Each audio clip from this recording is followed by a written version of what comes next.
news. On to it right now. Before I toss to Marcus, there's some breaking news right now. The Polk County Office of Emergency Management just issuing a disaster declaration, trying to get the money train going because of the one or perhaps two tornadoes we had there this afternoon right there on the northern banks of Lake Livingston. So Marcus, take us back in time and into the future as well. Yeah, Neil, what an intense storm that did come through over that area. I want to jump right to the storm reports because we had several of those that came down. Let me show you what we had happen. First of all, back over parts of Trinity County from the storms that came through here near the Onalaska area. We had a brief report initially from the National Weather Service that when this storm produced a tornado first, it was near the Sebastopol area, which is far eastern Trinity County, and then ramped up more as it moved right into Onalaska. You can see one of the reports here that the tornado removed over this area. That was around 6 o'clock. Several images of mobile homes that were destroyed and trucks and tractor trailers were turned over. We have a couple of other storm reports too that did come in from this area. Let me pinpoint a few of those out.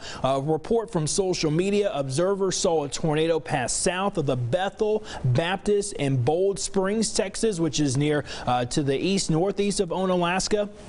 Also reported several homes that were destroyed there. And as you continue over toward this area near Seven Oaks, that's where we showed you that video off the top of the broadcast near the Seven Oaks area. Some significant damage has been noted here at this point. Also, there was a tornado emergency earlier this evening across parts of Jasper and Newton counties. We had reports of trees that were down, tornadoes that were on the ground here over this area, and that continued across parts of Jasper and Newton County. Now, we also had our share of severe storms that came through our region as well. We had some reports of some large hail, some thunderstorm wind damage across our area. Hail in some cases up to almost 2 inches in diameter. Some significant hail really did come down in the storms that we had come through from today. Here's what we know right now. We still have a tornado watch in effect for just a couple of hours. If there's any good news, is that we have reached nighttime and the stabilization of the air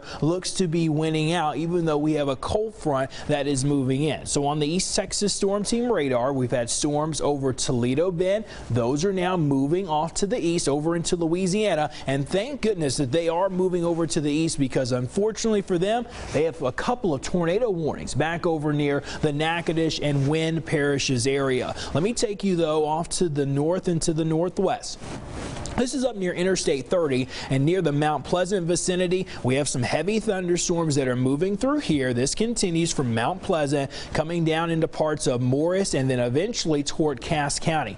This complex here, not severe at this point. The more stronger part moving through parts of Arkansas at this time, but we'll still keep an eye on this as that watch is still going to continue just for a little bit while longer. We jump to the forecast as we move into tomorrow. So this storm threat will end into the early overnight hours, could linger till about maybe 3 or 4 a.m. maybe in deep East Texas. Can't rule out an additional shower. But tomorrow we do start the day with a few clouds, but decreasing clouds by noon and a 5 o'clock temperature right around 81 degrees. We are looking at much better weather to return our way for us tomorrow. 7-day forecast, another slight rain chance Friday. Can't rule out a couple of storms here with this front as well. Could produce maybe some wind gusts and some hail, but we should dry out as we get toward the weekend. Some slight rain chances on the way for next week. Neil, unfortunately, I think tomorrow morning is just going to really show us some pretty significant damage across parts of Polk County, but continuing on with that supercell all the way over into Jasper and Newton counties. They're going to be studying this storm for years. Marcus, thank you.